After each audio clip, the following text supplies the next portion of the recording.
आज हमारी गुफ्तगू का उन्वान है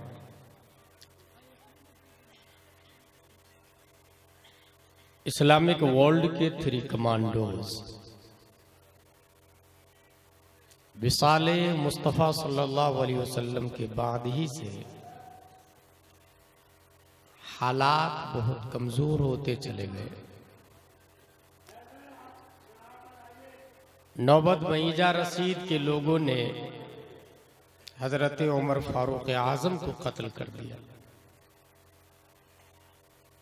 हज़रत उस्मान गनी रज़ियल्लाहु अन्हु को कुरान शरीफ पढ़ते हुए लोगों ने कत्ल कर दिया। हज़रत अली रज़ियल्लाहु ताला अन्हु को नमाज में कत्ल कर दिया।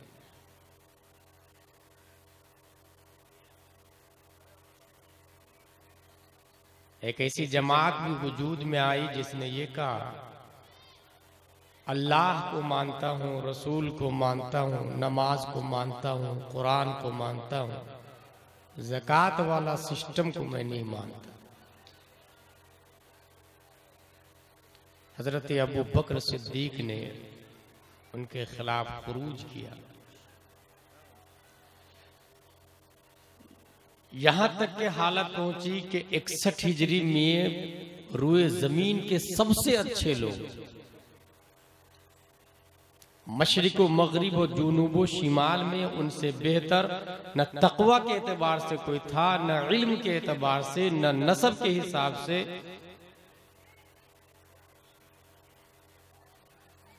जुमा के दिन करबला में उन लोगों को भी कत्ल कर दिया गया और कत्ल करने वाले ये मुस्लिम लोग थे, अपने आप को कलमा तय्यब से मुज़य्यन करने वाले, मुस्लिम कहने वाले लोग थे।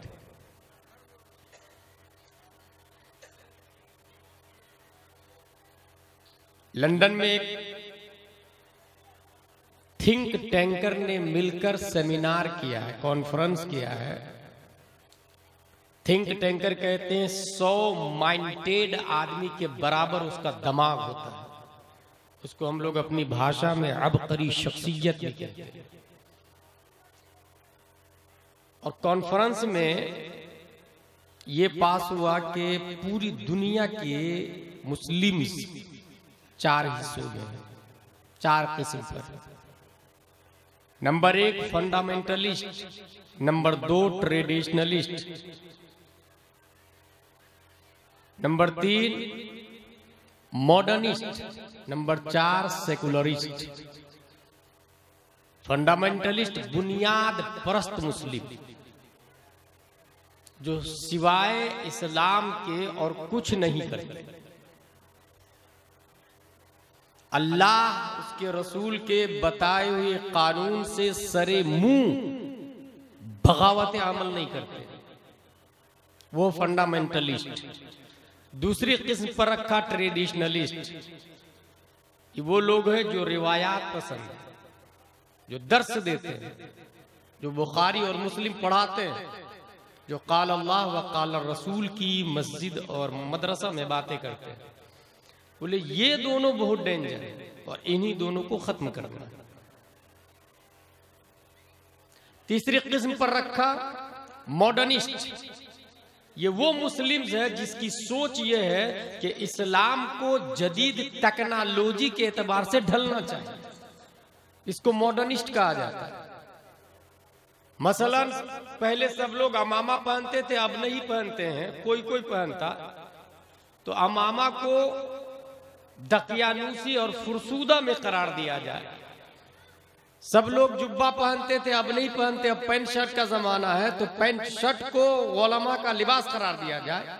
और एक पैंट शर्ट पहनने वाला भी जुब्बा अमामा से बेहतर हो सकता है। ऐसे मुस्लिम्स की सोच को मॉडर्निस्ट की सोच कहा जाता है। अमेरिका ने कहा ये अच्छे हैं, इसको डोनेशन देंगे, ऐसी सोच को समाज में लॉन्च करेंगे। और चौथी किस्म पर रखा सेकुलरिस्ट। इसका मतलब यह है कि अगर मजार शरीफ आ जाए सगीर बाबा का अस्सलाम वालेकुम बाबा, और अगर मंदिर आ जाए तो राम राम, इसको कहते हैं सेकुलरिस्ट। और ऐसे भी मुस्लिम है, और देखना हो तो बीजेपी वाले को देख सकते हैं। बोले इन दोनों को हमें प्रमोट करना है, क्योंकि इनसे हमको खतरा नहीं। और पहले वाले जो दोनों हैं ये बहुत घातक है। दुनिया का निजाम उन्हीं लोगों से बाकी है, दुनिया का सिस्टम और क़िवाम उन्हीं लोगों पर कायम है। फंडामेंटलिस्ट और ट्रेडिशनलिस्ट और एक बुनियाद परस्त मुस्लिम जो इस्लाम के खिलाफ एक बात भी सुनना नहीं चाहता, उसको फंडामेंटलिस्ट कहते हैं। अगर उसको किसी ट्रेडिशनलिस्ट आलिम से जोड़ दिया जाए तो फिर जंग बदर वजूद में आ जाए।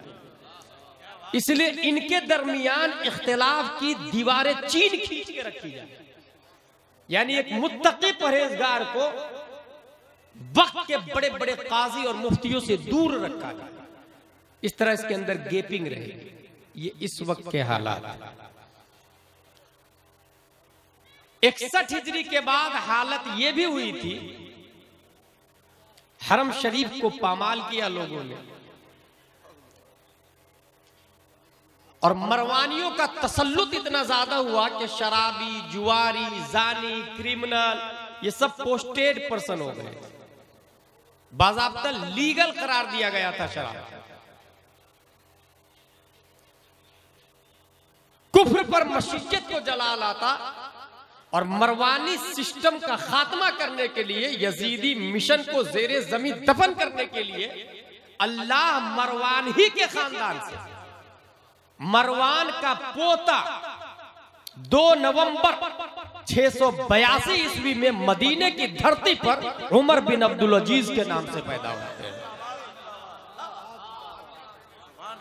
तसर्रुफात की करवटें लेते हुए उमर बिन अब्दुल अजीज सबसे पहले मरवानी मिशन का खात्मा करते हैं और कहते हैं, सुनो, आज से किसी ने भी यजीद को अमीरुल मोमिनीन बोला उसे कोड़े भी लगेंगे। अब बदले में इमाम हुसैन को अमीरुल मोमिनीन बोलना पड़ेगा।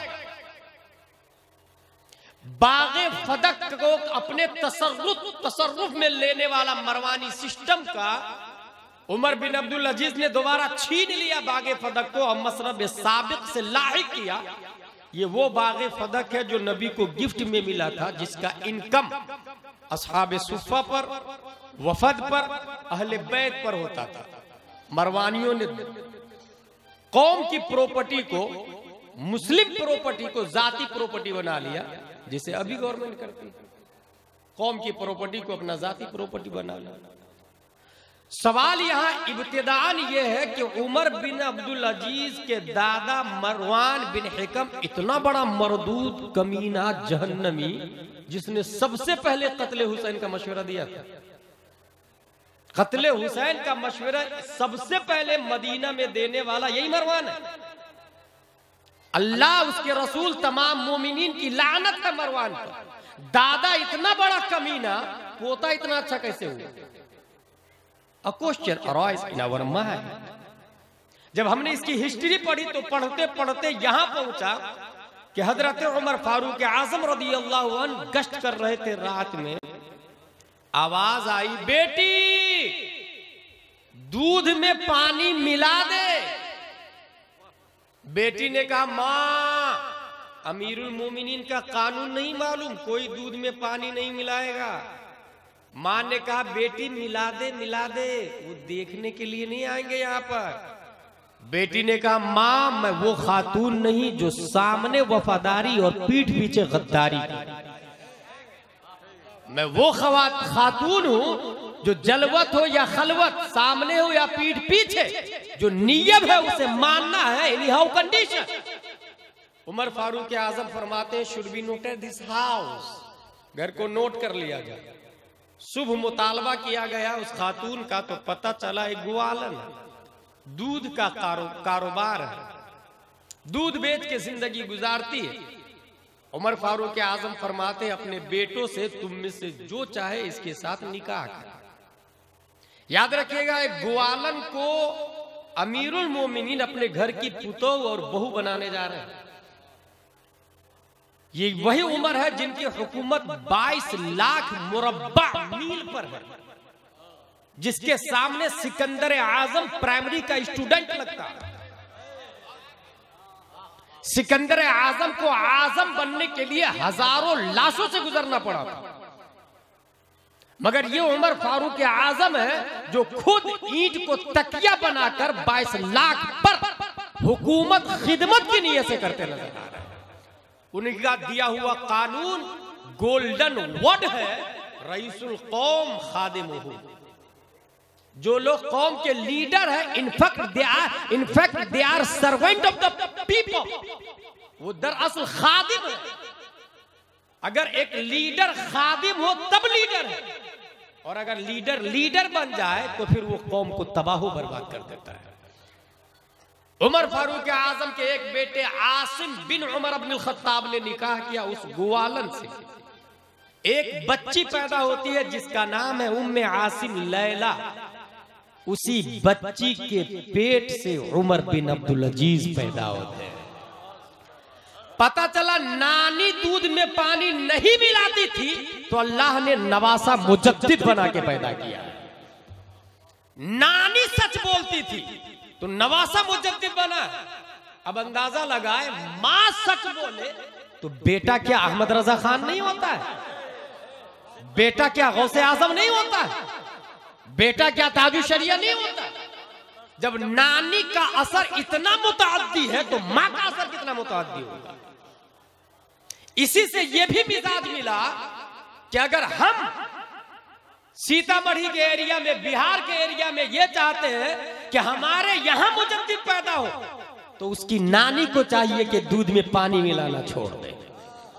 उसे नानी को चाहिए कि किस्म का दामन छोड़ के सिद्दीक का दामन थाम ले। उसकी नानी को चाहिए कि फिस्क का दामन छोड़ के मुत्तकी आजम का दामन पकड़ ले। उसकी नानी को चाहिए कि नोवेल और चैनल की बजाय बहार शरीयत और निजाम मुस्तफा का दामन पकड़। वो अल्लाह जो 1400 साल पहले नानी की सदाकत की बरकत से मुजद्दिद पैदा करता है, वो अल्लाह आज भी मुजद्दिद पैदा करने पर कादिर है, आज भी कादिर है। यही उमर बिन अब्दुल अजीज जब अब्दुल मलिक के इंतकाल के बाद इनको खिलाफत नामजद की गई तो सिक्योरिटी के साथ में प्रिंस लाइफ जी रहे थे। अब्दुल मलिक को दफन करने के बाद जब वापस आते हैं तो कहा कि सिक्योरिटी को हटा दिया जाए, आज से मैं जनरल आदमी की तरह रहूंगा। घोड़े हटा दिया जाए, आज से बगैर सवारी के चलूंगा।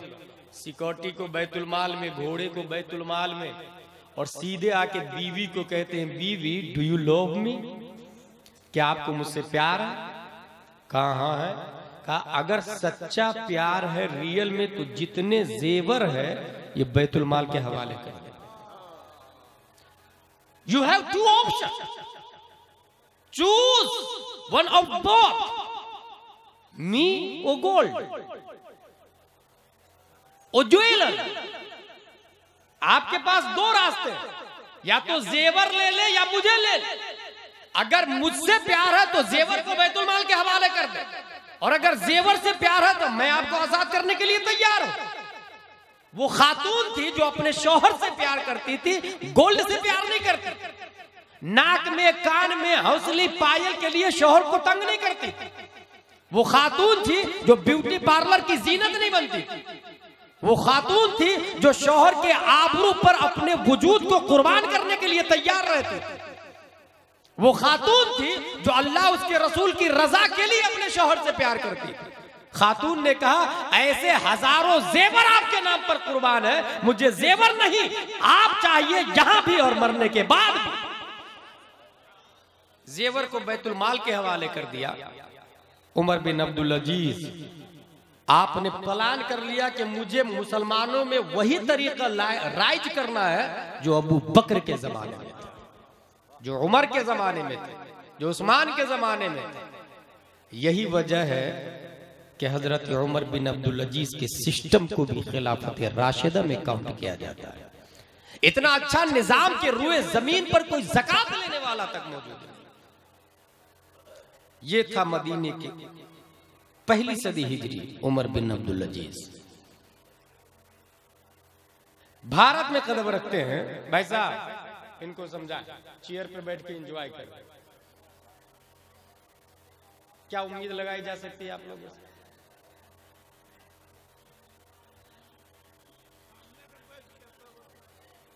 पुराना कलमा को चेंज कर दिया जाए, नए कलमा को लॉन्च किया गया।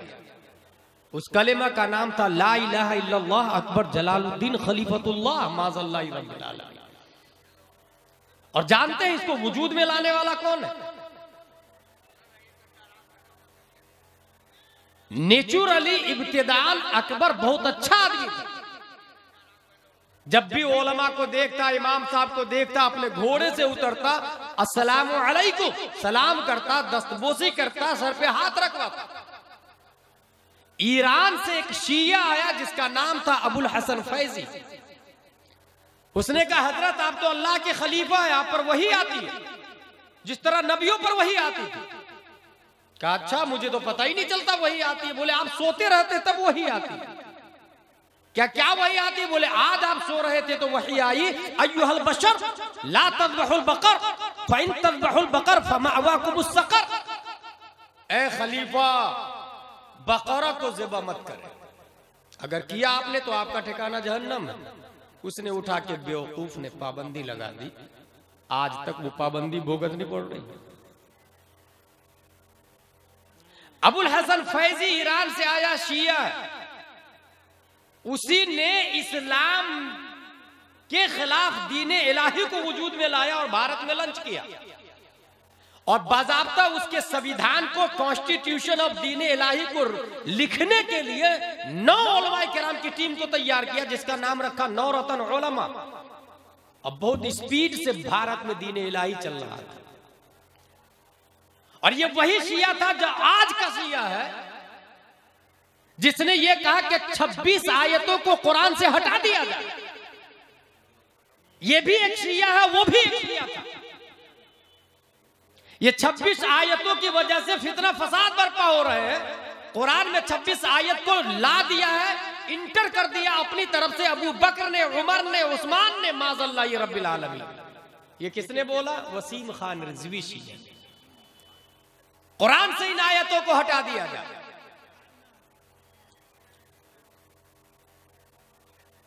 वसीम रिजवी का ये जुमला के 26 आयतों को हटा दिया जाए, ये 1400 साल कुरान के खिलाफ बगावत है, इस्लाम के खिलाफ मुहिम है। पसे पर्दा इसके पीछे जो लोग कार्य कर रहे हैं, हकीकत यह है कि इस्लाम को मुसलमानों के दिल से छीनने के लिए ये इतना काफी है कि मुसलमान 26 नहीं, एक आयत के हटाने पर भी राजी हो जाता है तो वो मुसलमान नहीं है, बल्कि आयत तो आयत। अगर एक नुक्ते का भी इनकार कर दे तो वो मुसलमान नहीं है।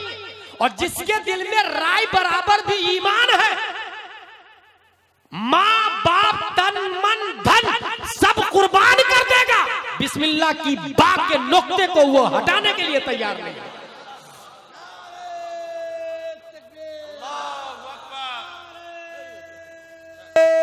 रिसालत पैगामे औलिया कॉन्फ्रेंस मसलके आला हजरत अल्लामा मुफ्ती गुलाम जिलानी अजहरी, नारे तकबीर, नारे रिसालत।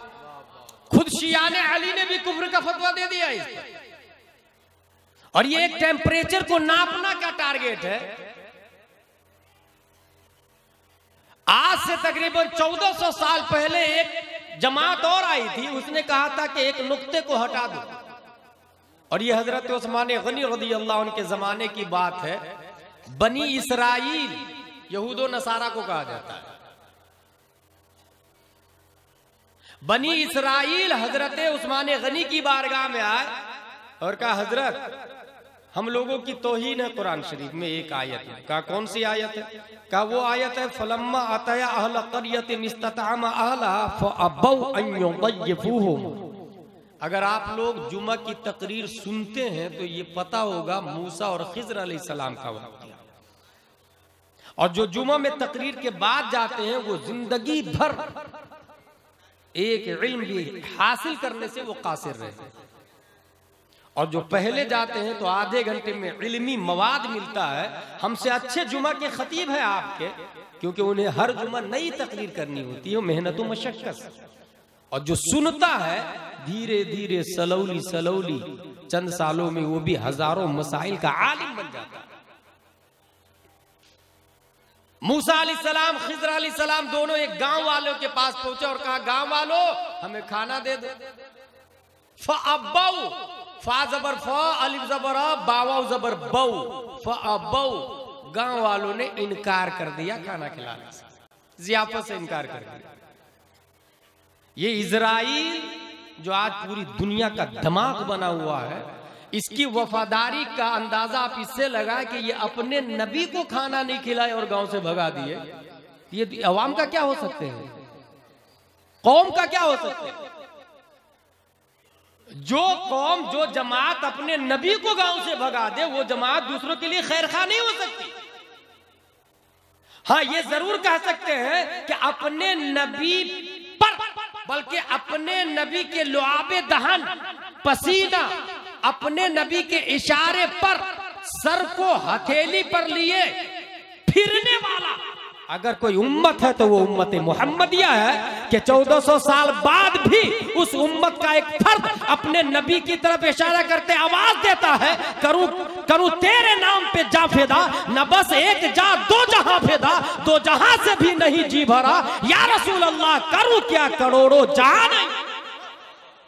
एक वो उम्मत है जो अपने नबी को गांव से भगा दिया और खाना नहीं खिलाया, और एक उम्मत मुस्लिमा है जो 1400 साल बाद भी ये कह रही है कि अगर करोड़ों जान हो तो या नबी सब आप पे कुर्बान है, सब आप पे कुर्बान है। उस्मान गनी रज़ियल्लाहु अन्हु की बारगाह में पहुंचे, फ़अब्बऊ, बा के नीचे जो एक नुक्ता है उसको हटा दीजिए, उसके ऊपर 2 नुक्ते लगा दीजिए, फ़अतऊ अन युज़य्यिफ़ू, इसका माना होगा जियाफत की, गांव वालों ने खाना खिलाया। बाकी नुक्ते को हटा दे, उसके ऊपर 2 नुक्ते लगा दे तो ता बन जाएगा, फ़अतऊ। हजरत उस्मान गनी कहते हैं बदले में शम्सो कमर, खूबसूरत औरत अरब की दे दी जाएगी, जो दौलत मांगेंगे दे दी जाएगी। उस्मान गनी रज़ियल्लाहु ताला अन्हु फरमाते हैं पूरी दुनिया भी मुझे दे दी जाए, उस्मान जान तो दे सकता है, मुस्तफा का लाया हुआ कुरान नहीं दे सकता है। वो इजराइल आए थे उस्मान गनी की बारगाह में नुक्ता हटाने, आज वसीम रिजवी आया 26 आयतें हटाने। हम समझ लिए ये उस्मान गनी की नहीं, इजराइल की औलाद है, ओबामा की औलाद है, बाइडेन की औलाद है, नेतन्याहू प्राइम मिनिस्टर और इजराइल की औलाद है। जो भी कुरान के नुक्ते और आयत को हटाने की बात करेगा वो इजराइल की औलाद होगा, और जब जब कुरान हटने की बात आएगी और जो सुन्नी सहीउल अकीदा खराब खड़ा होगा उसकी रूह में उस्मान गनी का खून दौड़ रहा।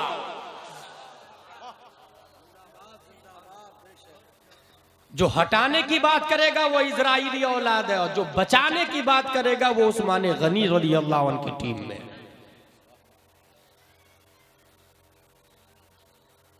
अबुल हसन फैजी नया सिस्टम भारत में लॉन्च करता है, दीन इलाही, बहुत स्पीड से भारत का नक्शा बदल रहा था। कभी आप लोगों ने सोचा कि अगर उसके मिशन को, अकबर के मिशन को कोई नहीं रोकता तब हमारा क्या हाल होता?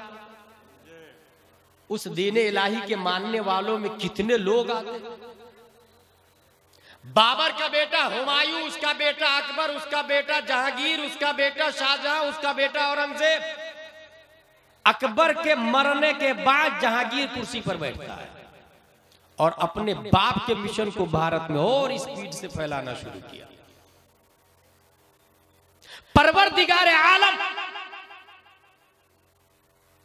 की मशीयत को कुफ्र पर फिर जलाना, और उसी उमर फारूक आजम के खानदान से, उमर फारूक आजम के खानदान से 26 जून 1564 ईस्वी में सरहिंद पंजाब की धरती पर शेख अब्दुल अहद की पीठ से एक बच्चा मुजद्दिद अल्फसानी के नाम से जलवागर करता है। पंजाब से आवाज लगाई अकबर काफिर है, नजरियात बातिल है। किसी ने कहा कि आप भी मौलाना है, वहां भी 9 मौलाना है, कहा 9 मौलाना वाजिबुल कत्ल है। 9 मौलाना को कत्ल कर दिया जाए, कत्ल करना वाजिब। मुतालबा किया गया मुजद्दिद अल्फसानी जाते हैं, सब लोग जा रहे थे तो सजदा करते हुए मुजद्दिद अल्फसानी के शान से सीना ऊपर उठा के पांव अंदर दाखिल किया। कहा सजदा नहीं करते, कहा हम सिवाय अल्लाह के किसी और का सजदा नहीं करते। कहा ये भी तो मौलाना है। कहा इनसे पूछो कि अबू बकर ने नबी का सजदा किया, सहाबा ने नबी का सजदा किया, ताबईन ने सहाबा का सजदा किया।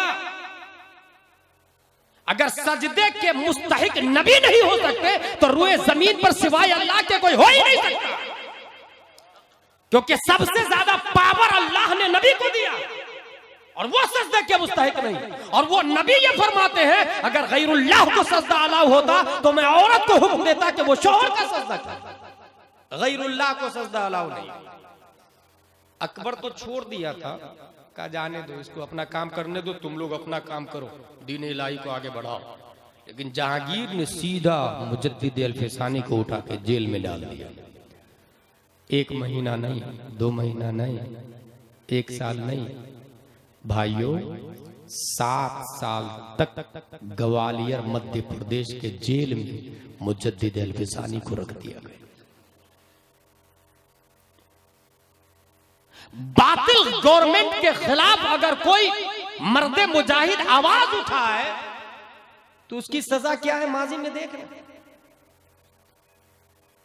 आज के इस जलसे में पैगाम औलिया में हमें यह जानना है कि अगर कोई बातिल के खिलाफ आवाज उठाता है तो उसके साथ क्या सुलूक किया जाता, उसे क्या करना चाहिए और हमें क्या करना चाहिए। मुजद्दिद अल्फसानी जेल में जाट के मायूस नहीं होते, उनकी बीवी उन्हें टार्चर नहीं करती, उनकी मां उन्हें टार्चर नहीं करती, जैसा कि आज की खातून है। आपको क्या जरूरत थी बीच में बोलने की? और मौलाना लोग थे ना, और इंसान थे ना, आप ही एक थे मुसलमान। ऐसी खातून पर अल्लाह की लानत हो जिसे निजाम इस्लाम के बारे में कुछ पता नहीं, दुनियावी मोहब्बत ही के बारे में सब कुछ पता है। बेटा नहीं गया बोलने जैसा कि आज का बेटा बोलता। आप मस्जिद में अल्लाह अल्लाह अल्लाह करो ना, क्या जरूरत है आपको कुछ करने की? उसे सोचना चाहिए कि अगर सिर्फ मस्जिद में अल्लाह अल्लाह करने से निजाम चलता तो नबी मस्जिद में अल्लाह अल्लाह करते, जंगे बद्र में नहीं आते, हुदैबिया में नहीं आते, खंदक में नहीं आते, खालिद बिन वलीद को मौता में नहीं भेजते। खुद कुरान हम तक बिहार में कैसे पहुंचता, हम तक कुरान कैसे पहुंचता? मुजद्दिद अल्फसानी जेल में जाने के बाद मायूस नहीं होते, रोते नहीं। कहा मुसल्ला बुलाओ, मुसल्ला बुलाए, कुरान शरीफ बुलाओ, कुरान शरीफ बुलाया, नमाजें पढ़ी, कुरान शरीफ खोला, अलिफ लाम मीम सयक़ूल तिलका रुसुल लन तनालू वल मुहसनात ला युहिब्बु व इदा समिअू। 3 महीने में मुजद्दिद अल्फसानी पूरे कुरान का हाफिज बन जाते हैं। जेल के अंदर 3 महीने में भाई साहब, 3 महीने में काफिर लोगों की तरफ जेल ही में रुक किया, मिशन को जारी रखा जेल में, और काफिर से कहा सुनो my dear, Allah is the one, none is equal to him, he is alone, Allah has no father, no mother, no sons, no daughter, no eyes, no wife, no husband, no teeth, no mouth, no foot, no heat, we have to pray him only, him only him. Allah एक है, सिवाय उसके कोई इबादत के काबिल नहीं। हम पर लाजिम है कि अल्लाह की इबादत करे, सिर्फ उसी का सजदा करे। और अगर हम अल्लाह तक पहुंचना चाहते हैं तो मुस्तफा की वसातत जरूरी होगी, रसूल का वसीला जरूरी होगा। तारीख बताती है 7 साल के अंदर मुजद्दिद अल्फसानी जब जेल से निकले तो एक मुजद्दिद नहीं, 5000 से ज्यादा मुजद्दिद अल्फसानी को बना दिया। 5000 से ज्यादा लोगों को कलमा तय्यब पढ़ा दिया। रिसालत मजहबे इस्लाम, मजहबे इस्लाम, अल्लामा मुफ्ती गुलाम जिलानी अजहरी, नारे तकबीर, नारे रिसालत। 5000 से ज्यादा लोगों को मिशन को जारी रखा, दीन इलाही के खिलाफ बगावत को जारी रखी। हम जेल में हैं तो क्या हुआ? हमारा अल्लाह है, हम हक पर हैं। जेल हक में भी रहे तो हक ही रहता, जेल घर में भी रहे, हक घर में भी रहे तो हक ही रहता। शमसुल अइम्मत सरखसी के जमाने में एक खाकान बादशाह ने एक कानून पास किया जीएसटी वाला, उस जमाने का जीएसटी। अभी का जैसे खाकान है जीएसटी लगाता है, उस जमाने का खाकान था। शमसुल अइम्मत सरखसी ने उसके खिलाफ फतवा दे दिया, ये हराम है। कहा अच्छा बादशाह के खिलाफ फतवा, जेल में डालो इसको रे।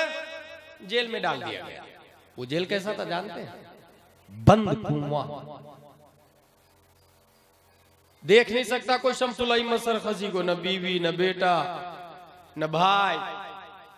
और वक्त के सबसे बड़े मुफ्ती शमसुल अइम्मत सरखसी है, यानी सबसे बड़े मुफ्ती को, सबसे बड़े मुस्लिम और इस्लामिक स्कॉलर को जेल में।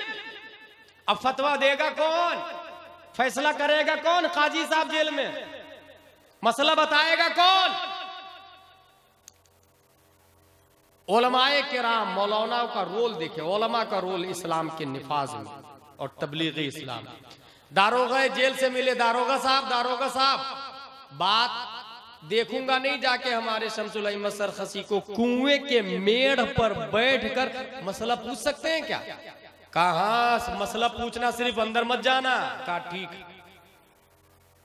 12 उलमाए किराम कुएं के मेड़ पे बैठते हैं राउंड से, हाथ में कागज और कलम, ऊपर से मसला पूछते, हजरत दोनों हाथ धोना ये इबारतुन नस से साबित है या दलालतुन नस से? हजरत इस सवाल का जवाब क्या है? इस सवाल का जवाब क्या है? शमसुल अइम्मत सरखसी नीचे ही से सर उठा के जवाब देते, इसका जवाब ये लिख, इसका जवाब ये है, इसका जवाब ये है। 12 साल तक उलमाए किराम मेड़ पे बैठकर सवाल करते रहे, नीचे से वो जवाब देते रहे। इन सवालों जवाब को जब लिखा गया तो पूरी दुनिया में फिक़्ह हनफी का इंसाइक्लोपीडिया अल मबसूत नामी 20 जिल्दों में किताब बड़े बड़े दारुल इफ्ता और मदारिस की जीनत बनी। ये कुएं से लिखी गई है किताब। भाई साहब, आप आजाद रह के दीन का एक मसला सीख नहीं सकते हैं, वो जेल में रह के 20 जिल्दों में किताबें लिख डाली। मुजद्दिद अल-फिसानी जेल, जहांगीर के खिलाफ माबद खान पेशावर से, खाने खाना बंगाल से और आजम खान पंजाब से, ये 3 मुरीद मुजद्दिद अल-फिसानी के मैदान जंग में निकल गए और जहांगीर को आवाज दिया, जहांगीर सुन, या तो मेरे पीर साहब को जेल से निकाल, या दम है तो आप मैदान में लड़ने के लिए तैयार हो जाओ। ये 3 लोग चैलेंज कर रहे हैं गवर्नमेंट को। फौज जहांगीर के पास है, हाथी घोड़े नेज़े बर्चियां ढाल जहांगीर के पास है, और 3 मुरीद चैलेंज जिदाल कर रहे हैं, या तो लड़ ले हमसे या मेरे शेख को जेल से बाहर निकाल। जहांगीर ने भी सोचा अच्छा मौका है, कुचल डालते हैं। पूरी ताकत और कुव्वत के साथ मैदान जंग में लड़ने के लिए आ जाता है। बर्छियों की लाइनें अलग है, नेज़े बाज अलग है, तीरंदाज अलग है, हाथी वाला अलग है, घुड़सवार अलग है, अलमबरदार अलग है। शाहाना कर्रोफर के साथ जहांगीर आया। तारीख ये कहती, जमीन और आसमान शाहिद है इस बात पर, चंद दिन की लड़ाई के बाद जहांगीर की फौज मौत के घाट उतरने लगती, भागने लग जाती, जहांगीर गिरफ्तार हो जाता। सवाल पैदा होता, नेज़ा इनके पास, बर्छियां इनके पास, तलवारें इनके पास, घोड़े हाथी इनके पास, अलमबरदार ये है, गवर्नमेंट इनके पास है, फिर ये हारे कैसे, वो जीते कैसे? तो जवाब मिलेगा कि घोड़े इनके पास थे, इरशाद मुस्तफा उनके पास था, तलवार इनके पास थी, कुरान उनके पास था, बर्छियां इनके पास थी, अखलाक मुस्तफा उनके पास था, बातिल इधर थे, हक उनके पास था। जहांगीर गिरफ्तार हो जाता, जेल के अंदर ही तीनों मुरीद लेटर लिखते हैं मुजद्दिद अल्फसानी को, हजरत हजरत आइए हुकूमत संभालिए हिंदुस्तान की, जहांगीर गिरफ्तार हो चुका, आप कहिए तो मौत की घाट उतार देता है, उसको मार डालता, मैं नजरबंद कर देता हूं, आप कहिए आंख कान नाके काट देता हूं, जो चाहे आप सजा दे, तशरीफ लाइए हुकूमत कीजिए। वो मुजद्दिद अल्फसानी थे। वो फरमाते हैं सुनो, मैं कुर्सी के लिए नहीं लड़ रहा हूं, मैं सियासत के लिए नहीं लड़ रहा हूं, मुझे हिंदुस्तान नहीं चाहिए, निजाम मुस्तफा चाहिए, मुझे निफाज़े मुस्तफा का सिस्टम चाहिए, हुकूमत जहांगीर को दे दो और ये कह दो कि आइंदा कभी निजाम मुस्तफा के आड़े नहीं आएगा। एग्रीमेंट हुआ बाज़ाब्ता, हिंदुस्तान की हुकूमत जहांगीर के हवाले और निजाम मुस्तफा मुजद्दिद अल्फसानी के हवाले हुआ था। और आगे चलिए,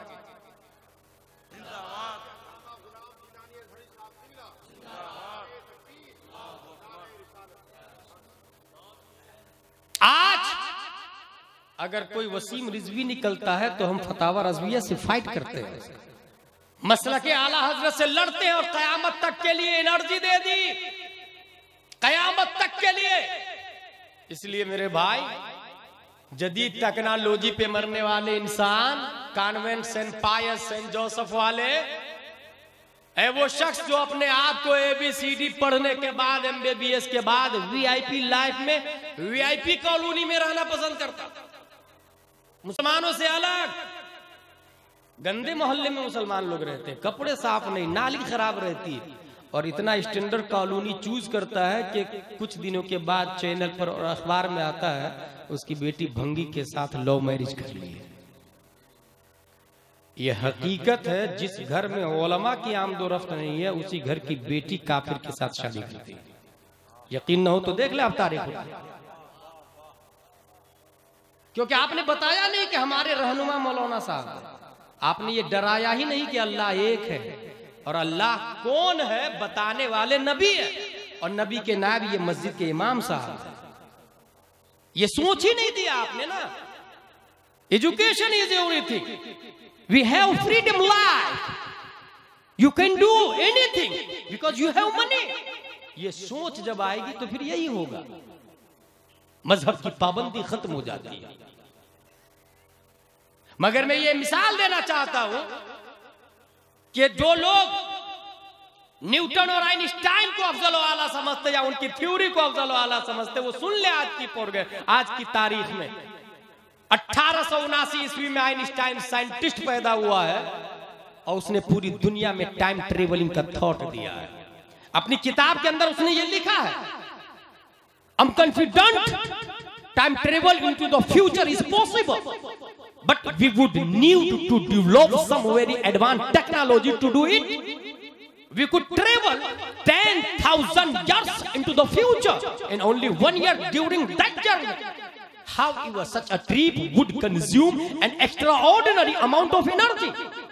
Time travel to past is more difficult. ये आइंस्टाइन ने अपनी किताब के अंदर लिखा है कि आप पास्ट में जा सकते हैं, फ्यूचर में जा सकते हैं। आप एक ऐसी मोटरसाइकिल बनाए जिसकी स्पीड सूरज से ज्यादा हो, रोशनी से ज्यादा हो, और उस गाड़ी को आप फ्यूचर की तरफ लगा दे, जिधर सूरज जा रहा है उधर लगा दे, तो आप देखेंगे कि आप कहां मर रहे हैं, आपका बेटा कहां शादी करेगा, पोता कहां शादी करेगा। अगर मोटरसाइकिल को पास्ट में घुमा दिया आपने तो देखेंगे दादा की शादी लव मैरिज थी या अरेंज मैरिज थी, परदादा ने क्या क्या किया था पूरा डिस्प्ले पर आ जाएगा। ये किसने कहा? आइंस्टाइन ने। आपके बच्चे ये पढ़ते हैं भाई साहब, कॉन्वेंट में, सेंट पायस में, लिटिल फ्लावर में, जोनी जोनी यस पापा जो आप पढ़ाते हैं उसके आगे यही आता है जो मैं बोल रहा हूं। ट्विंकल ट्विंकल लिटिल स्टार के पढ़ने के बाद वही आता है जो मैं बोल रहा हूं, टाइम ट्रेवल इनटू फ्यूचर। और मैं ये कहता हूं एसपी के वक्त के एसपी से, वक्त के कलेक्टर से, IAS, IPS, IFS, MD, CBSE pattern पढ़ा तुमने? नर्सरी की किताब में लिखा हुआ था rain rain go away, how I wonder what you are up about the world so high like a diamond in the sky, when the burning sun is set, when the sky with the is wet, then you show only delight, twinkle twinkle all the night. मगर हुआ क्या था उसके साथ पता है आप? जब वही कागज, जब इंसान ने नर्सरी के बाद एलकेजी यूकेजी फर्स्ट में आया तो उस कागज को भंगार के हवाले कर दिया गया। वो आज नाली में पड़ा। भंगार वाले ने होटल वाले को दिया वो कागज जिसमें ट्विंकल ट्विंकल लिखा हुआ, ABCD लिखा हुआ, और होटल वाले ने मखसूस साइज में काटने के बाद समोसा कचौरी पकौड़ी डाल के बेच दी। आपने समोसा खाया 10 रुपए का, समोसा खा लिया, कागज को नाली में। जिसने SP बनाया वो नाली में पड़ा हुआ, और जो बना वो 1 लाख रुपया तनख्वाह लेके एंजॉय कर रहा है, स्कॉर्पियो में घूम रहा है। गौर कीजिएगा, जिस कागज ने कलेक्टर बनाया उसकी इतनी बेइज्जती कि नजाकत से पड़ा हुआ, डस्टबिन में, कूड़ादान में। वक्त के TI से जाके आप कंप्लेन करें कि कागज की तौहीन है, वो कहेगा get out from this palace, it is not acceptable offer. काबिले गिरफ्त जुर्म नहीं, आप जा सकते हैं यहां से। कागज बनता है रुई से, और सबसे पहले जिसने कागज की मशीन बनाई वो कोई और नहीं, हमारे बाप दादा थे, उमर बिन यूसुफ। स्पेन के दौर में 6वीं सदी हिजरी में रुई से बनने वाले कागज की मशीन की वजूद इजाद। अभी दरख्त से बनता है, दरख्त को काटा, मशीन में डाला, पाउडर बना, पिघलाया, केमिकल डाला, कागज बना। ये कागज है। मशीन से निकलने के बाद लकीर खींची गई, मुजल्लद की गई, बाइंडिंग की गई, दुकान में रख दिया गया। एक पेज आपने खरीदा, ABCD EFGH की CBSE पैटर्न बनी। पढ़ने के बाद क्या हश्र हुआ आपने देख लिया, वो नाली में। वही कागज, वही लकीर, वही क्वालिटी, वही क्वांटिटी, वही वैल्यू, वही खरीदार, वही बेचवाल, वही दुकान, वही मशीन, वही तरह। उस कागज को खरीदने के बाद अल्हम्दुलिल्लाह रब्बिल आलमीन लिख दिया, और रहमानिर रहीम मालिक यौमिद्दीन उस कागज पे लिख दिया। अब जानते हैं एक कलेक्टर क्या, SP क्या, बैरिस्टर क्या, हाकिम क्या, आलिम मुफ्ती और मुजद्दिद क्या? अल्लाह फतवा देता है, अल्लाह मुफ्ती है। ला यमस्सुहु इल्लल मुत्तहरून, बगैर गुस्ल के इस कागज को हाथ भी मत लगाना। कुरान में आता है बगैर वुजू के इस कागज को छूना भी मत। अल्लाहू अकबर। ए कागज, तेरी वैल्यू इतनी नीचे कैसे चली गई? आखिर सेम कंपनी का तू भी था, मगर तेरे ऊपर तू नाली में क्यों है? तो ABCD वाला बोलता है मेरी छाती पर इंग्लिश लिखी हुई है, मैंने इसे SP कलेक्टर तो बना दिया है, मगर SP कलेक्टर बना दिया, इसलिए मेरा ये हाल है। काश मैं भी मौलाना बनाया होता किसी को, काश मेरी छाती पर अलिफ बा तासा होता, काश मेरी छाती पर सूरह फातिहा होता। कुरान बोलता है कि जिस आयत में सूरह फातिहा, जिस कागज पे सूरह फातिहा लिखी हो, बगैर गुस्ल के छूना भी हराम है। ऐ कागज, तेरी वैल्यू इतनी क्यों बढ़ गई? तो जवाब दिया मेरी छाती पे कुरान की आयतें लिखी हुई है। यही से पता चला जिसकी छाती पर इंग्लिश लिखी हुई हो वो SP कलेक्टर तो बन सकता है, मगर जिसने बनाया वो नाली में होगा, नाली में। यही वजह है कि बाप को घर से बाहर निकाल देता है यही SP कलेक्टर, माँ को ओल्ड होम में रखता है यही SP कलेक्टर। मगर यही अगर कागज पर अलिफ बा तासा होता और वो मौलाना बनता तो आगे जाके ये पढ़ता जिसने बुढ़ापे में माँ बाप की खिदमत कर ली उसने जन्नत हासिल कर लिया। वो माँ भी खुश नसीब है, वो बेटा भी खुश नसीब है।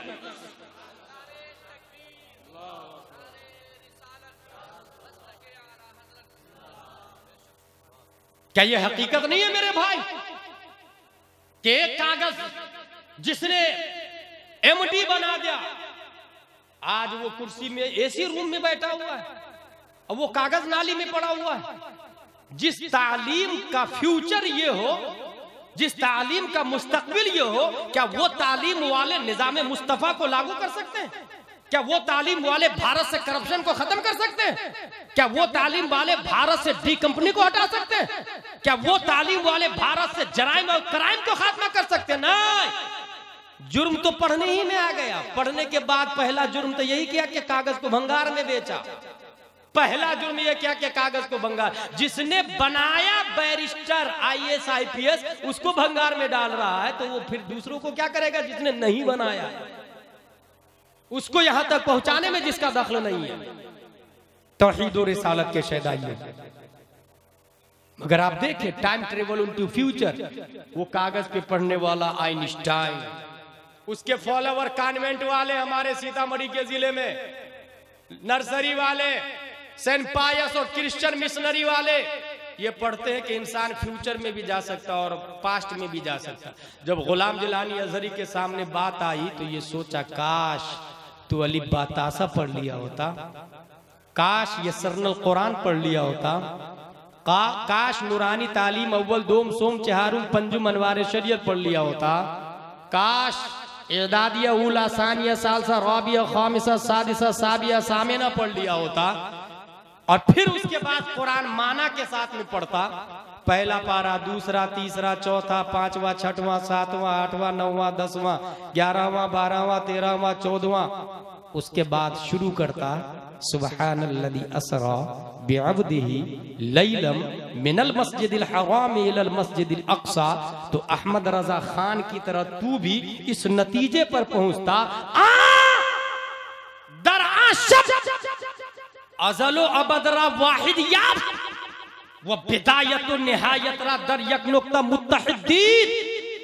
आला हज़रत फरमाते हैं कॉन्वेंट में इतराने वालों, आइंस्टाइन और न्यूटन की थ्योरी को मानकर फादर ऑफ साइंस का नोबेल प्राइज देने वालों, उसने तो ये कहा कि फ्यूचर में जाना मुमकिन है, मुमकिन, पास्ट में जाना मुमकिन है, मुमकिन।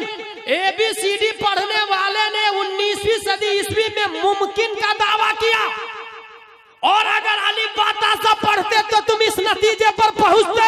1400 साल पहले प्यारे मुस्तफा जब शबे मेराज में गए थे, मस्जिद हराम से अक्सा तक, अक्सा से सिदरा तक, और सिदरा से आगे काबा कौसैन और अदना तक, तो एक ऐसा मोमेंट भी आया था, एक ऐसा डॉट भी आया था जहां पर प्यारे मुस्तफा सल्लल्लाहु अलैहि वसल्लम माजी में भी गए, मुस्तकबिल में भी गए, पास्ट में भी गए, फ्यूचर में भी गए। तुम्हारा बाप आइंस्टाइन 19वीं सदी ईस्वी में मुमकिन का दावा करता है, इस्लाम में आया है 1400 साल पहले। हमारे नबी पास्ट में भी जा चुके हैं, फ्यूचर में भी जाके आ चुके हैं।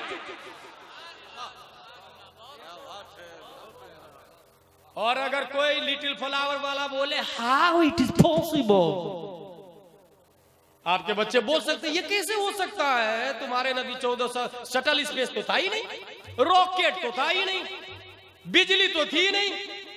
बिजली की रफ्तार सबसे ज्यादा, याद रखिएगा, आइंस्टाइन की थ्योरी बता रहा हूं, बिजली की रफ्तार सबसे ज्यादा। सूरज की रोशनी 8 मिनट में धरती पे पहुंचती है, 8 मिनट कुछ सेकंड। और बिजली एडिसन दास ने वजूद में लाया है, पहले बिजली नहीं थी। बिजली इसकी स्पीड सबसे ज्यादा है, क्योंकि ये भी लाइट ही है, रोशनी। आपको खुशी होगी मेरी ये बात सुनकर कि 1400 साल पहले नबी को जो सवारी दी गई थी उसका नाम था बुर्राक, जिसका माना है बर्फ, जो बिजली से बना। बर्फ नबी की सवारी का नाम है भाई साहब। गुलाम सोचता है आखिर क्यों, तो जवाब मिलता है कि रब जानता है एक जमाना आएगा कि लोग बिजली बनाएंगे और रात को दिन में बदल देंगे। ऐसे माहौल में राजधानी और शटल स्पेस पे बैठने वाले ये ना कहे नबी से बेहतर और तेज रफ्तार हमारी सवारी थी, इसलिए रब ने अपने महबूब को कयामत तक जितनी स्पीड सवारी पैदा होने वाली है उससे सबसे ज्यादा तेज रफ्तार नबी को अता फरमा दी है। और अल्लामा कमरुज़्ज़मा आज़मी ने यहां पर एक जुमला कहा था कि नबी को उस जमाने में बुर्राक सवारी दी गई ताकि बर्क़ के जमाने के लोग अज़मत मुस्तफ़ा का एतराफ़ कर सकें। कभी आप इन बातों पर भी गौर करके देखें। अगर कोई कहे हाउ इट इज पॉसिबल तो कहिएगा तुमने सुना नहीं आइंस्टाइन ने क्या कहा? उसकी रफ्तार रोशनी से ज्यादा होनी चाहिए, बस। रोशनी से ज्यादा रफ्तार वाली गाड़ी है आपके पास तो आप जा सकते हैं। अब हम ये देखना शुरू करते हैं, क्या नबी की रफ्तार रोशनी से ज्यादा है? जब हमने इसको पढ़ना शुरू किया तो पढ़ते पढ़ते सूरज की रोशनी 8 मिनट, लाइट की स्पीड सबसे ज्यादा। हमने पूछा सूरज तू चमकता कैसे है? तो सूरज बोलता है कि मेरी फितरत में तो तारीकी थी, नबी से भीख में नूर मांगा मैंने, नबी से भीख में रोशनी मांगा मैंने। चांद तू कैसे चमक रहा भाई? तो बोला मैं भी तो तारीख ही था, नबी के दर पे दामन को फैलाया कि रोशनी दे दीजिए, नबी ने भीख में रोशनी दी। जब नबी ने भीख में रोशनी दी सूरज और चांद को, तो उसकी रफ्तार का ये आलम है। तो जब भिखारी की रफ्तार ये है तो जिसने भीख दिया उस नबी की रफ्तार का क्या आलम होगा? और ये मैं नहीं, बरेली का इमाम बोलता है कि शम्सो कमर भिखारी है। ये जो महरो मह पे है इतलाक आता नूर का, ये जो महरो मह पे है इतलाक आता नूर का, भीख तेरे नाम की है इस्तिआरा नूर का। ये सब भिखारी है। मगर ये कौन पहुंचेगा यहां तक? अली बातासा वाले पहुंचेगा। आइंस्टाइन की औलाद कभी नहीं पहुंच सकती, क्योंकि ये उर्दू का निजाम है, सीबीएसई पैटर्न नहीं, दरसे निजामी पैटर्न। उसके अंदर ये बातें आती हैं। तौहीद और रिसालत के शहदाई पैगाम औलिया यही है कि तमाम औलिया किराम दीन पर मजबूती से अमल करते थे। इंग्लिश अरबी के साथ साथ अपने बच्चों को उर्दू की तालीम जरूर दें। और उर्दू में सिर्फ कुरान शरीफ नहीं पढ़ाइएगा, क्योंकि कुरान शरीफ रीडिंग का नाम फर्ज उलूम नहीं है, कुरान शरीफ अंडरस्टैंडिंग का नाम फर्ज उलूम है। यानी यूं कह ले कि जरूरी मसाइल जानना उसे फर्ज है। कुरान शरीफ आपके बच्चे ने 10 बार पढ़ लिया, 15 बार ने पढ़ लिया, तो क्या फर्ज इल्म हासिल हो गया? दीनी तालीम आ गई? नहीं मेरे भाई। वुजू के फराइज कहां सीखा अभी उसने? पाक करने का तरीका, 1 दिरहम नजासत लगी हो तो क्या है, आधा दिरहम हो तो क्या है, कहां सीखा उसने? इसलिए अरबी के साथ साथ में उर्दू पढ़ना पड़ेगा, अरबी के साथ साथ में उर्दू कंपलसरी है। और अपने यहाँ के मकतब बहुत आसान तरीका है, हर शख्स पर दारुल उलूम में जाके बच्चों को पढ़ाना ये फर्ज वाजिब नहीं। एरिया में एक आलिम जो जरूरत के मसाइल अज खुद बगैर किसी की मदद के किताबों से निकालने फर्ज किफाया है, बकिया लोगों पर जरूरी मसाइल जानना फर्ज है। वो आपके मकतब में हो सकता है, अपने मकतब पे तवज्जो दे, मस्जिद पे तवज्जो दे। अच्छा ये भी बता दूं, मैं कहा था अभी छत्तीसगढ़ के एरिया, वहां देखा कि कई करोड़ की एक मस्जिद बन रही है। हजारों के मजमे में मैंने ये कहा कि 1 करोड़ नहीं, 1 मिलियन नहीं, 10 बिलियन की भी मस्जिद बना ले तो इनकलाब मस्जिद से नहीं आता, क्योंकि मस्जिद नहीं बोलती, इमाम बोलता है। मस्जिद साकित है, नातिक इमाम है, मस्जिद खामोश रहती। निजामे मुस्तफा मस्जिद नबवी ने नहीं दिया है, मुस्तफा ने दिया है। कुरान मस्जिद नबवी ने नहीं दिया है, मुस्तफा ने दिया, साहिब कुरान ने दिया। और नाइबे नबी इमाम होता है। इसलिए जहां करोड़ों की मस्जिद बना रहे हैं वहां 50,000 का इमाम रखे और फिर देखिए गांव में इनकलाब आता है। 1 लाख का इमाम रखे फिर देखिए कैसे निजाम मुस्तफा लागू होता है। अपने हिसाब से हैंडल नहीं, शरीयत के हिसाब से निजाम को हैंडल करें, फिर देखिए कैसे नहीं इनकलाब आता है। लड़कियों की तालीम अलग हो, लड़कों की तालीम अलग हो। लड़कियों को आलिमा पढ़ाएगी, आलिम साहब नहीं पढ़ाएंगे, आलिमा पढ़ाएगी। और आलिमा लाएंगे कहां से? बहुत आसान, जो लोग लड़कियों का मदरसा चलाते हैं, आप में जो बूढ़े लोग अपने बेटे के लिए रिश्ता ढूंढ रहे हैं, दुल्हन तलाश रहे हैं, मैं उनसे कहूंगा कि आप इंग्लिश मीडियम या नर्स या BUMS या MD बहू घर में नहीं लाए, क्योंकि तारीख ये बताती है कि किसी भी लेगी और जींस पैंट टी-शर्ट एक्टिवा चलाने वाली के पेट से कोई वली नहीं पैदा हुआ है। वली हमेशा नकाब वाली के पेट से पैदा हुआ है। वली हमेशा कुरान पढ़ने वाली के पेट से पैदा हुआ है। वली हमेशा मुत्तकी परहेजगार के पेट से पैदा हुआ है। आप घर में आलिमा बहू लेकर के आए, आलिमा बहू, एक आलिमा 10 को आलिमा बनाएगी, 10 100 को 100 1000 को, मैदान महशर में वो ससुर जन्नत में जाएगा जो आलिमा बहू लेकर के आएगा। वो सास भी जन्नत में जाएगी जो अपनी बहू से सिर्फ और सिर्फ चावल से कंकर नहीं चुनवाई, बल्कि बुखारी मुस्लिम पढ़ने पढ़ाने का मौका दिया। वो शौहर भी जन्नत में जाएगा जो अपनी बीवी से सिर्फ गुलामी नहीं, मदरसा पढ़ाने का टाइम मैसर किया है। इस तरीके से लड़के मकतब में आएंगे, लड़कियां मकतब में आएगी, सिर्फ 2 ही घंटे की क्लास लगेगी, 2 घंटे सुबह 2 घंटे शाम। जो बच्चे स्कूल जा रहे हैं जाने दे, सुबह जा रहे हैं तो दोपहर में भेजे, दोपहर में जा रहे हैं तो सुबह भेजे। बस ये देखे अपने मोहल्ले का छूटना कोई भी नहीं चाहिए। हर बच्चा बच्ची मकतब में पहुंचे। और इमाम साहब का 5000 से काम नहीं चले तो 10,000 कर दे, 10,000 से काम नहीं चले तो 20 करे, 20 से नहीं चले तो 40 करे, 40 से नहीं चले तो 80 करे, एक इमाम से काम नहीं चले तो डबल तिबल रखे। और याद रखे, कुरान को आगे मोदी और योगी नहीं बढ़ाएगा, हमें और आपको बढ़ाना पड़ेगा। वो तो 26 आयतें निकालने को सपोर्ट करेगा, बचाना हमें और आपको, इन उलमाए किराम की क़यादत। इसलिए तौहीद और रिसालत के शहदाइयों फिर डोर टू डोर जाके कहे, भाई साहब अपनी बच्ची को मकतब में भेजे, अपने बच्चे को मदरसा में भेजे। 1 दिन 2 दिन 3 दिन जाते रहे, कोशिश करते रहे, दीन का काम करना है, कोशिश करना है।